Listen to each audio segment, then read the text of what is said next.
7 India, सच दिखाने की हिम्मत। नमस्कार, आप देख रहे हैं न्यूज 24 इन 7 इंडिया और मैं हूं आपके साथ कल्याणी महाजन। आइए रूबरू होते हैं आज दिन भर की ताजा तरीन खबरों से। उज्जैन मध्य प्रदेश के नवागत कैबिनेट मंत्री प्रहलाद पटेल और उनका परिवार बाबा महाकाल के दर्शन करने आज उज्जैन पहुंचा, जहां उन्होंने नंदी हॉल से बाबा महाकाल की दिव्य भस्म आरती के दर्शन किए। भस्म आरती के दौरान श्री पटेल बाबा महाकाल की भक्ति में लीन दिखाई दिए। इस दौरान उनकी पत्नी और परिवार के अन्य सदस्यों के साथ ही एक नया शिशु भी नजर आया, जिसे पटेल अपनी गोदी में लेकर बैठे हुए थे। बाबा महाकाल के निराकार से साकार स्वरूप के दर्शन करने के बाद प्रहलाद पटेल मीडिया से रूबरू हुए और उन्होंने कहा कि यह हमारे पुरखों का पुण्य होगा और गुरुजनों का आशीर्वाद हम पर होगा, जिससे हम बाबा महाकाल के दिव्य दर्शनों का लाभ ले रहे हैं। बाबा महाकाल के चरणों में पहुंचना और उनकी सेवा का लाभ लेना, यह सब उनकी कृपा से ही संभव है। हम सब बाबा महाकाल से मांगने आते हैं। मैं चाहता हूं कि मध्य प्रदेश देश के सर्वोच्च राज्यों में उच्च कोटि का राज्य बने। इस लक्ष्य की प्राप्ति के लिए हमारा बौद्धिक और शारीरिक सामर्थ्य काम नहीं करेगा। बाबा महाकाल की कृपा के बिना यह नहीं हो सकता कि उनकी कृपा रहेगी तो सब काम सफल हो जाएंगे।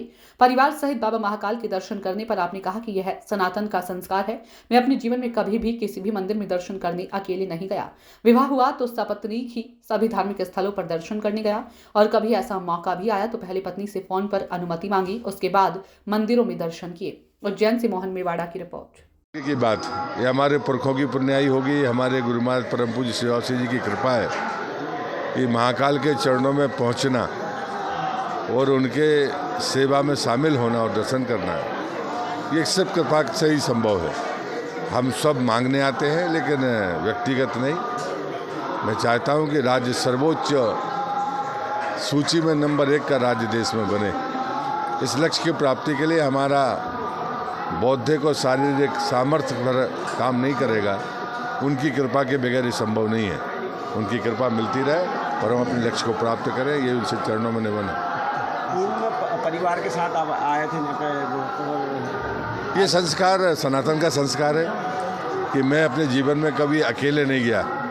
जब से मेरा विवाह हुआ है तो सपत्नी गया और कभी गया तो पहले फ़ोन से इनसे अनुमति मांगी है। ये मेरे गुरु महाराज ने कहा है, इसलिए परिवार के साथ बच्चों के साथ में हूँ, ये उनकी कृपा है।